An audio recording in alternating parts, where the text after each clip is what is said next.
Good morning, welcome to Headline Focus here live on Core Politics with me, Rob Double. It is Monday, the 19th of March 2018. Let's have a look at what's making the political news today. So to start off with, EU anti-Brexit dinners. Now this is something that's come through on Politico, a bit of a scoop for them, but the EU is hosting private meetings of high-profile anti-Brexit campaigners in their London HQ. Now these include prominent Remain, supporting politicians, activists and campaigners, and indeed journalists as well. In Europe House, now Europe House is the UK's headquarters of the European Commission and the European Parliament.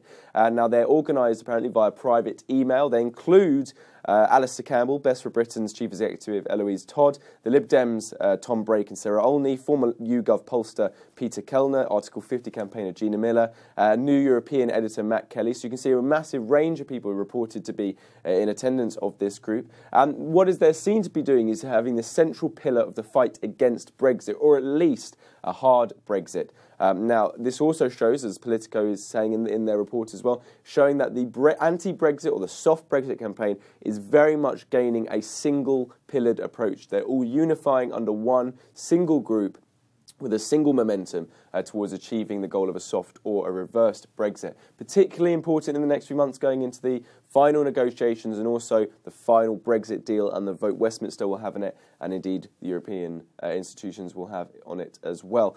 So very interesting stuff. Have a read on that on Politico as well. That's of course only reported, but no doubt there'll be some responses coming out as well later on today.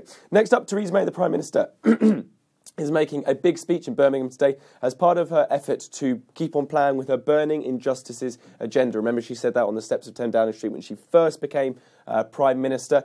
Now, she will announce a £90 million programme to help tackle ethnic disparities in youth unemployment in particular. That's what she's announcing today. This is after figures showed that 16 to 24-year-olds from the BAME groups were twice as likely to be unemployed as their white peers. And this was highlighted by her race disparity audit, which came out last year.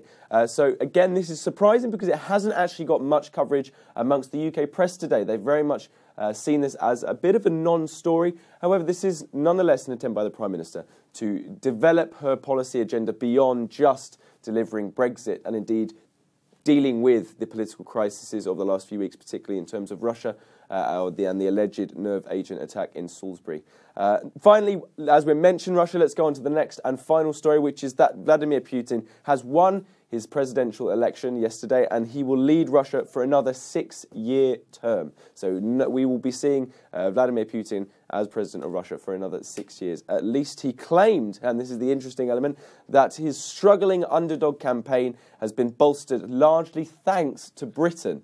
As early results showed, he scraped, well, he got 76% of the vote. That's compared to 64% he got at the last election as well. And there have been obviously reports of some rigging in the election. However, this has been reported. There hasn't been absolute validation yet. The main opposition, however, was banned from running in the election for president.